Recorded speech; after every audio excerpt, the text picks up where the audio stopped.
یہ پہلے Assalamu to all dear participants. My name is Nahil Faiz and I am the host of today's session. جیسے کہ آپ سب کو پتہ ہے کہ IOM ایک ادارہ ہے جو لوگوں کے لیے فری آف کاسٹ کام کر رہا ہے انسانیت کی فلاح بہبود کے لیے، اور رمضان پاک کے مہینے میں ہم لوگوں نے ایک کورس سٹارٹ کیا ہے، آپ اس کو کہہ سکتے ہیں میٹ روب آف سکسیسفل لائف، کہ ہم قرآن پاک کو دیکھتے ہوئے نبیوں کے ڈفرینٹ قصوں کو دیکھتے ہوئے اپنی زندگی کو کس طرح سکسیسفلی گزار سکتے ہیں۔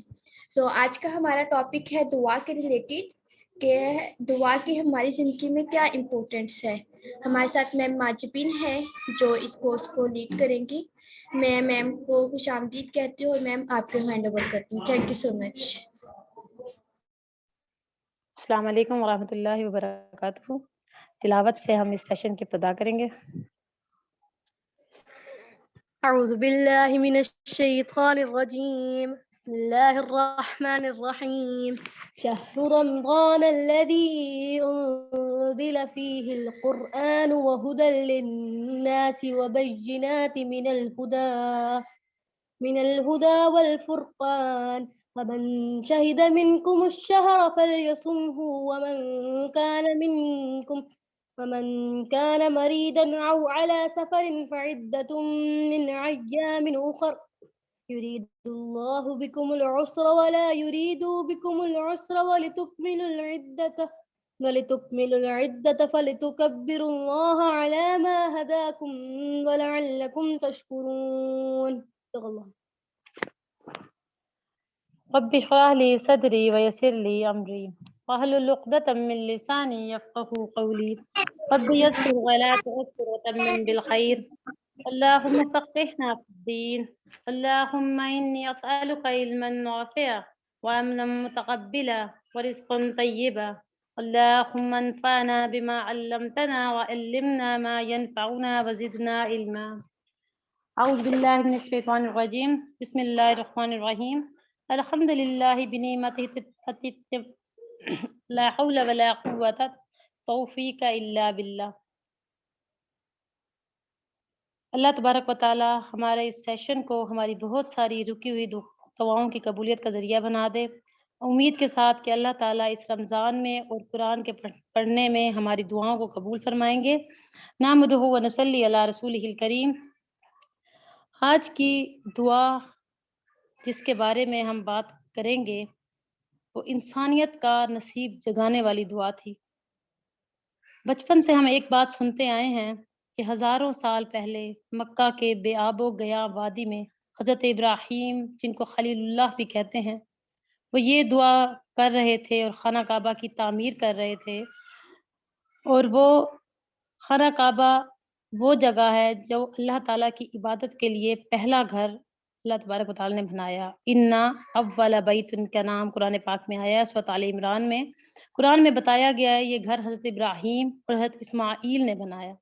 اس سے پہلے بھی بہت دفعہ بن گیا تھا، لیکن یہ نہ اس بارے کی بحث کا وقت ہے اور نہ اس کی ضرورت ہے۔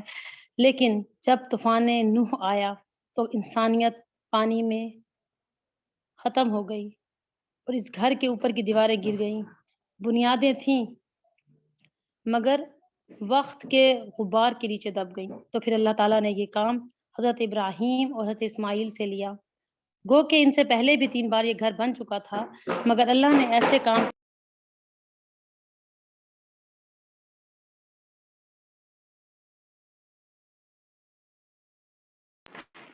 مگر اللہ تبارک و تعالیٰ اپنے کام کروانے کے لیے لوگوں کو چنتا ہے، اور کچھ کام اس طرح پیچھے چھوڑ دیے جاتے ہیں کہ کچھ آپ سے لے لیے جاتے ہیں، کوئی مجھ سے لے لیے جاتے ہیں، اور کئی چیزیں ایسے ہی لوگوں سے بھلوا دی جاتی ہیں تاکہ کچھ لوگوں کو کام میں آ سکے۔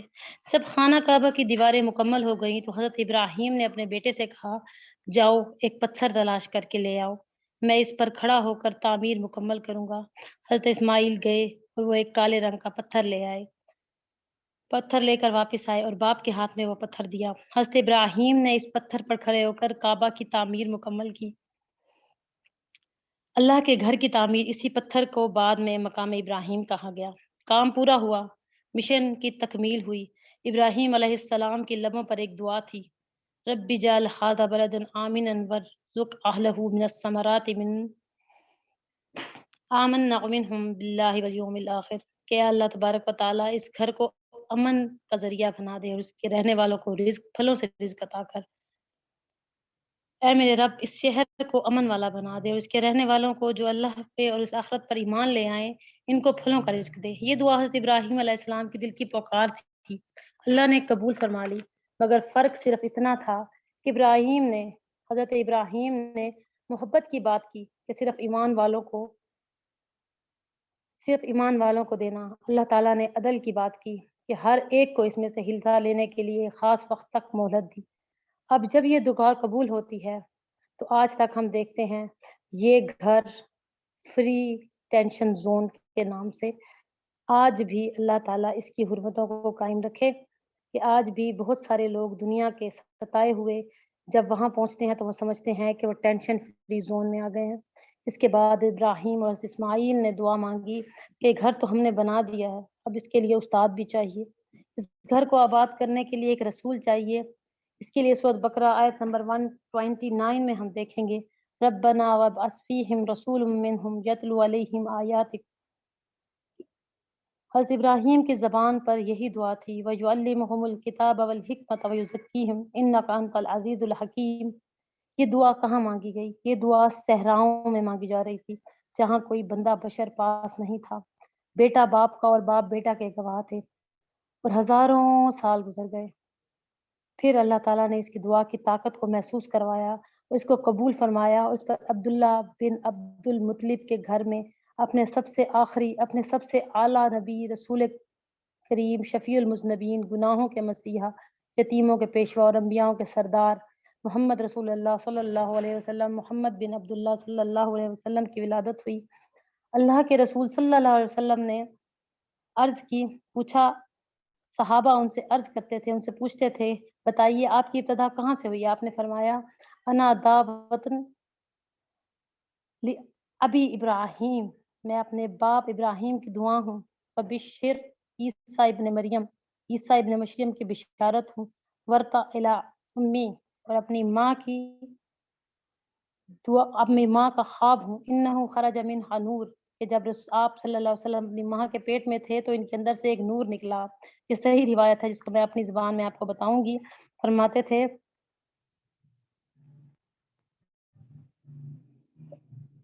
اب یہ جب میں اپنی ماں کے پیٹ میں تھا تو میری ماں کے پیٹ سے نور نکلا۔ اپنی نا امیدوں کو امید میں بدلنے کے لیے ایک ایسی جگہ اللہ کا نبی دعا مانگ رہا ہے جہاں اس دعا کی قبولیت کی کوئی بھی مطابقت نہیں ہے، کوئی ذرائع نہیں ہے موجود، لیکن اللہ نے اس مانگی ہوئی دعا کو، اس خواب کو، حضرت عیسیٰ کی بشارت کو، ابن مریم کی بشارت کو اور والدہ کے خواب کے نتیجے میں محمد رسول اللہ صلی اللہ علیہ وسلم کے ذریعے مبعوث فرمایا۔ ورت امی انہ منہا خرج النوری فارت لہ قصور الشام، کہ میری والدہ نے خواب دیکھا کہ ان کے جسم سے ایک نور نکلا ہے جس سے شام کے محلات روشن ہو گئے ہیں۔ یہ نور ہدایت پیارے نبی صلی اللہ علیہ وسلم کی ذات مبارک تھی، جس سے کفر کے اندھیرے چھٹ گئے اور پورا عالم توحید الہی اور سنت نبوی کے نور سے روشن ہو گیا۔ آج بھی حج و عمرہ کرنے والے لوگ جب مقام ابراہیم کے پاس کھڑے ہوتے ہیں، ان کی آنکھیں بھیگ جاتی ہیں کہ اللہ، تو اپنے راستے میں نکلنے والوں کے قدموں کے نشانوں تک محفوظ کر لیتا ہے، تو اپنے راستے پر قدم اٹھانے والوں کے قدموں کے نشان تک محفوظ کر دیتا ہے، وہ اتنی عزت دیتا ہے ان کو کہ آج ہم دعا کی طاقت میں اس دعا کو مشعل راہ بنائیں گے کہ آپ سب اپنی نسلوں کے لیے، اپنے فیوچر کے لیے، اپنی مالی معاونت کے لیے، اپنے معاملات کے لیے دعا کیجیے کہ ایک ایسی دعا جس کے قبول ہونے کا کوئی ذریعہ نہ تھا، کوئی طریقہ نہ تھا، کوئی اسباب موجود نہ تھے، سالوں بعد ہی صحیح، لیکن حضرت ابراہیم کی وہ بے آب و گیا وادی میں کہی ہوئی دعا اگر قبول ہو سکتی ہے تو آج آپ کی دعا بھی قبول ہو سکتی ہے، چاہے اس کو دیر لگے۔ مسجدیں بہت ہیں مگر ایسے استادوں کی ضرورت ہے جو مسجدوں کو آباد کرنے والے بن جائیں۔ آج امت مسلمہ جس دور سے گزر رہی ہے، اس کو آج جس کی ضرورت ہے وہ ہے استاد، وہ لوگ جو نسلوں کو علم کا ورثہ عطا کرنے والے ہیں، جو اللہ اور آپ کو اور اللہ کو آپ کو اور مجھ کو اللہ سے ملانے والے ہیں۔ اللہ آپ کو اور مجھے اس میں شامل کر لے کہ سیکھنے اور سکھانے والے میں رکھ جائے۔ اگر پہلے پارے کی دعا لیں تو ہمارے لیے کیا دعا ملتی ہے ہمیں؟ اہدنا الصراط المستقیم، اے اللہ ہمیں سیدھا راستہ دکھا۔ اللہ کے نزدیک کوئی چیز دعا سے زیادہ قابل عزت نہیں ہے۔ دعا کرنے سے زیادہ لوگ دعائیں منگوانے کا شوق رکھتے ہیں، یعنی کہ خود نہیں مانگتے، اللہ کے بندے کہتے ہیں تم مانگ دو۔ اور دعا کیا ہے؟ دعا وہ عبادت ہے، دعا وہ ہے جو بند دروازے کھول دیتی ہے، قدورتوں کو، نفرتوں کو دلوں سے نکال کر محبتیں بھر دیتی ہے۔ دعا تو ایک عبادت ہے، اس کو اللہ تعالیٰ قبول فرماتے ہیں، اس کو لوگ دوسروں کے ساتھ منسوب کر لیتے ہیں اور اپنی دعائیں دوسروں کے ذمہ ڈالتے ہیں، گویا یہ ہماری عبادت آپ کیجیے۔ کتنا ہی نامناسب لگتا ہے، حالانکہ دعا تو وہ ہے جو آپ کے دل کی دھڑکنوں سے نکلے۔ مومن اپنے دل کی دھڑکنوں سے تسبیح کے دانوں کا کام لیتا ہے۔ مومن اپنے دل کی دھڑکنوں کو تسبیح کے دبت، اس کی عاجزی کا ثبوت اور اپنا آگے جھکنے کے جذبات پیدا ہوتے ہیں۔ دعا عبادت کی روح ہے، ہماری یہ ساری عبادت ہے ہی دعا۔ دیکھیے نماز کیا ہے، دعائیں۔ ہماری ساری عبادات کی روح دعا ہے۔ روزہ رکھنے کی دعا، روزہ کھولنے کی دعا، حج کیا ہے، ساری دعاؤں سے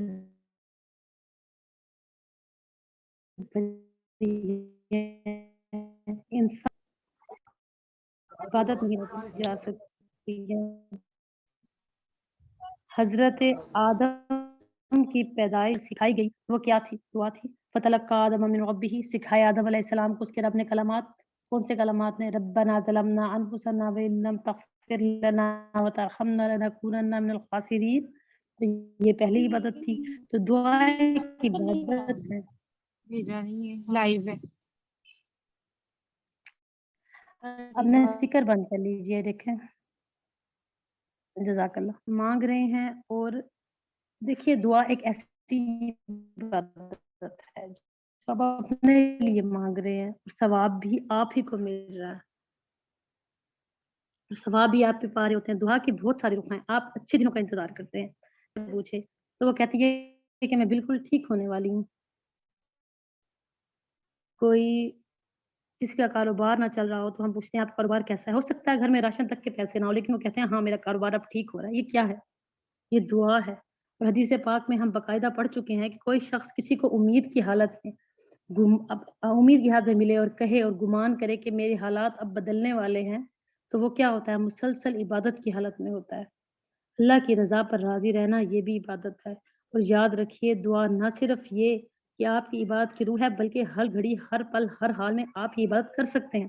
باوضو ہونا بھی شرط نہیں ہے، سر پر دوپٹہ لینا بھی شرط نہیں ہے۔ قیام، قعود اور ولا جنوبہم، قیام وقعود ولا جنوبہم، یعنی کہ کھڑے اور بیٹھے اور لیٹے ہوئے آپ کر سکتے ہیں۔ یہ الگ بات ہے کہ قبولیت کی چند شرائط ہیں اللہ نے رکھ دی ہیں، مگر اجر تو بہرحال ملے گا۔ دعا قبول ہو یا نہ ہو، اس کا اجر بہرحال ملے گا۔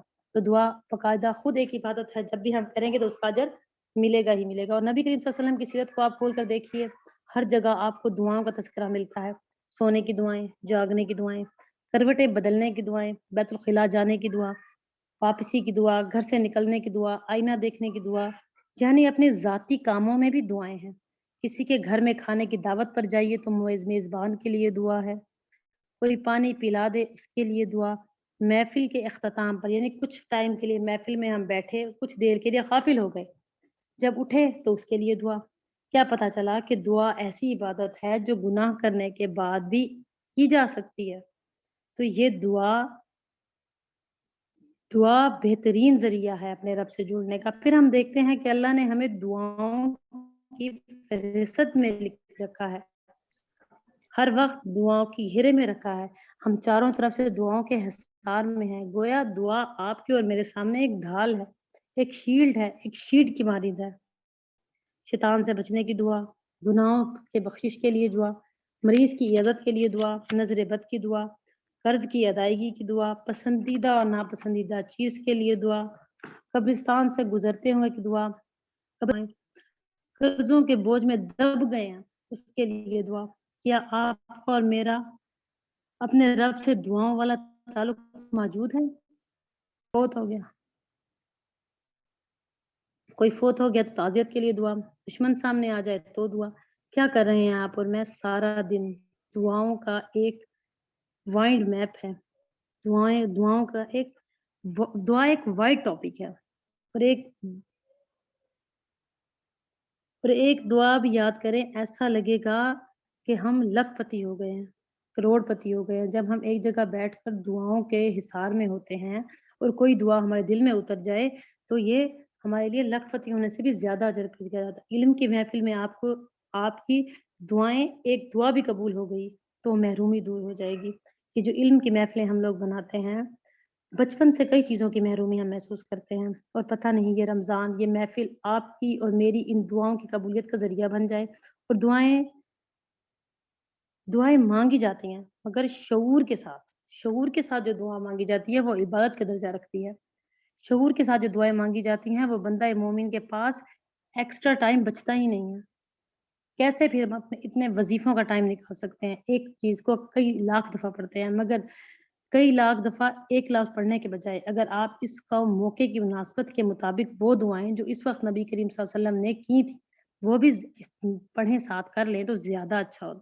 مسئلہ کیا ہے کہ ہم عادتاً دعائیں کرتے ہیں، عبادتاً دعائیں نہیں کرتے. کسی کے پاس چولیوں کا غیبتوں کا ٹائم رہ ہی نہیں جاتا اگر ہم اپنی زبان کو ہر وقت دعاؤں سے تر رکھیں گے.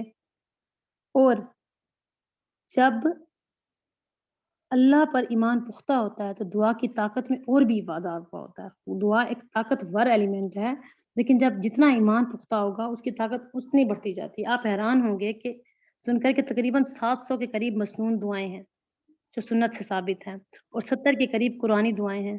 اور ریپیٹیشن کو نکال بھی دیا جائے تو 48 دعائیں قرآن کی ہیں. تو کیا پتہ چلا کہ ساری قرآن کا بہت بڑا حصہ، دعائیں قرآن کا بہت بڑا حصہ ہے. العزم انبیاء کی دعائیں قرآن میں موجود ہیں. بیمار ہوتے وہ کیا دعا کیا کرتے تھے، مچھلی کے پیٹ میں کیا دعا کی، آگ میں گرائے گئے تو کیا دعا کی، کنویں میں گرائے گئے تو کیا دعا کی.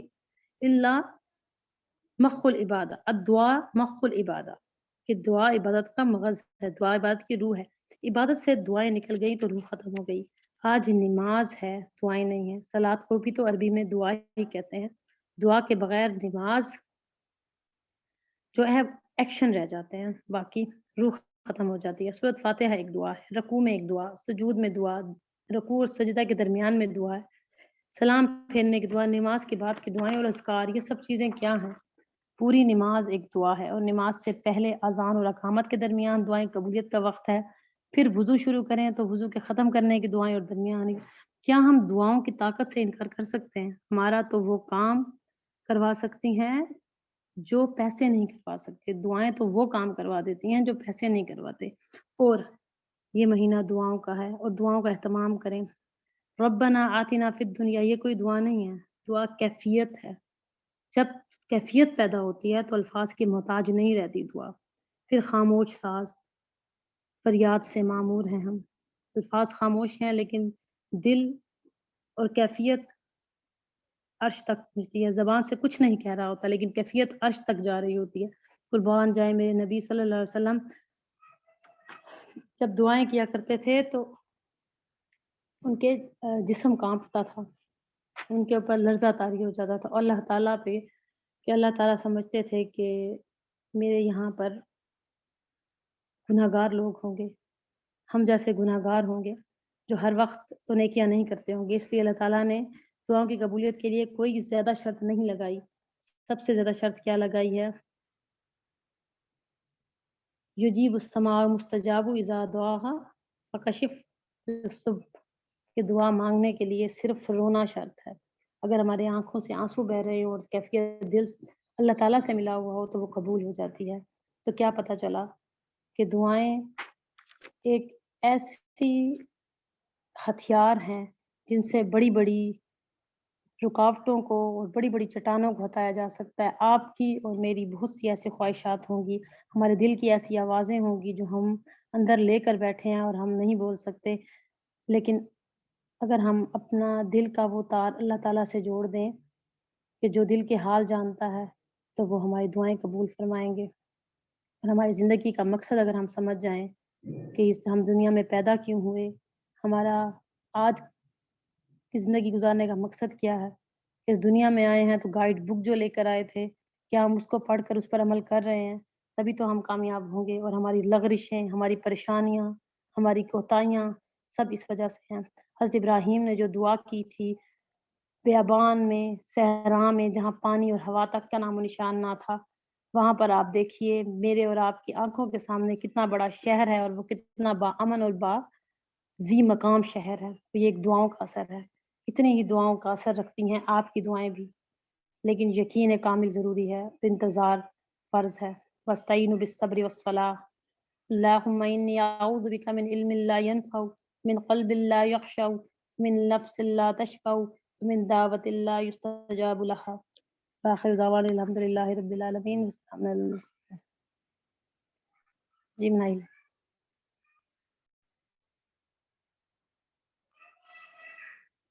وعلیکم جی تو السلام آپ لوگ اگر کچھ وبرکاتہ. میم میرا آپ سے دعا کے ہی ریلیٹڈ ایک کوشچن ہے. آپ نے بولا تھا کہ ہم گناہ کر کے پھر دعا مانگ سکتے ہیں، اور اگر لوگ نیت کرتے ہیں کہ بھی پہلے ہم یہ گناہ کر لیں پھر ہم دعا مانگ لیں گے تو اللہ تعالیٰ ایسے معاف کر دیتے ہیں؟ بات رسول کریم صلی اللہ علیہ وسلم کے ان صحابہ نے کی تھی تو کہا تھا اس سے برا کوئی گناہ نہیں ہوتا جو اس امید پر کیا جائے کہ بعد میں توبہ کر لی جائے گی. قبول ہوتا ہے نہیں ہوتا یہ تو بات کی بات ہے، لیکن میرے نبی نے کہا اس سے ایسے گمان پر آپ گناہ نہیں کیا کرو، کیونکہ گناہ تو غلطی سے ہو جاتے ہیں، انسان خطا کا پتلا ہے، لیکن خاص طور پر ایک پلان کر لینا تو یہ تو ہم اللہ تعالیٰ کو دھوکہ نہیں دے سکتے نا.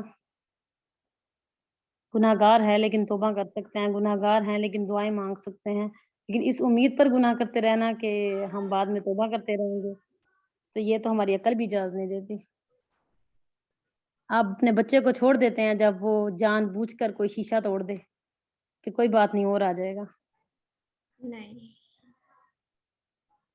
لیکن کسی اور کا کوئی سوال ہو تو وہ ضرور پوچھیں. اوکے میم، جیسا کہ آج کل رمضان مبارک چل رہا ہے تو اس میں افطاری اور سحری کے وقت کچھ مخصوص دعائیں ہیں جو ہمیں پڑھنی چاہیے؟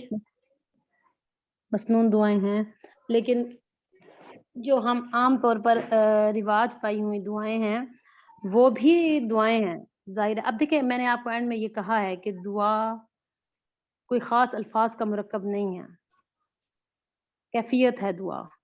نیت بھی الفاظ کی محتاج نہیں ہے، نماز سے پہلے بھی نیت ہماری جو ہم کرتے ہیں الفاظ کی محتاج، لیکن محبت تو محبت ہوتی ہے، اس کے لیے جو الفاظ استعمال کیے جائیں جس طریقے سے کی جائے تو ہم کر سکتے ہیں. ہاں مسنون طریقے سے صحیح بخاری میں نہیں، لیکن مسنون دعاؤں میں اذکار موجود ہیں اور دعائیں بھی یہی ہے، دعائیں بھی موجود ہیں. صحیحین میں ہم اس کو ثابت نہیں کر سکتے کہ بالکل صحیح ہے، کیونکہ حضور کریم صلی اللہ علیہ وسلم کے تو خود عربی تھے اور وہ ہر وقت ڈفرینٹ دعائیں مانگتے ہوں گے. جس طرح سے آپ جیسے آپ کی اردو کی لینگویج ہے تو آپ صبح اٹھ کے اپنی مرضی سے کتنی ایک دعائیں مانگتی ہیں، تو ان کی تو لینگویج تھی، تو ان میں سے کبھی کسی نے سنا یہ دعائیں جو ہمیں ملتی ہیں قرآن پاک میں اور جو ملتی ہیں ہمیں حدیثوں میں جو رسول کریم سے ریلیٹڈ ہے ہمیں مانگنی چاہیے، فرض نہیں ہم ان کو کہتے. Okay ma'am. اچھا، اور پارٹیسپینٹس میں سے اگر کسی کا کوئی کوشچن ہے تو وہ میم سے پوچھ لیں، ادروائز ہم میٹنگ اینڈ کر دیں گے. آپ لوگ چیٹ میں بھی پوچھ سکتے ہیں یا آپ اپنا جو مائک ہے اس کو انمیوٹ کر کے بھی پوچھ سکتے ہیں.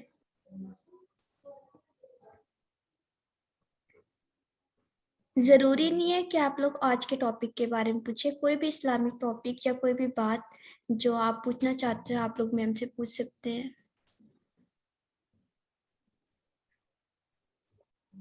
چلیں ٹھیک ہے چلیں ٹھیک ہے. چلیں منائے. اوکے میم، اللہ حافظ. تھینک یو سو مچ. اللہ حافظ ایوری ون. اپنا خیال رکھیے گا. السلام علیکم.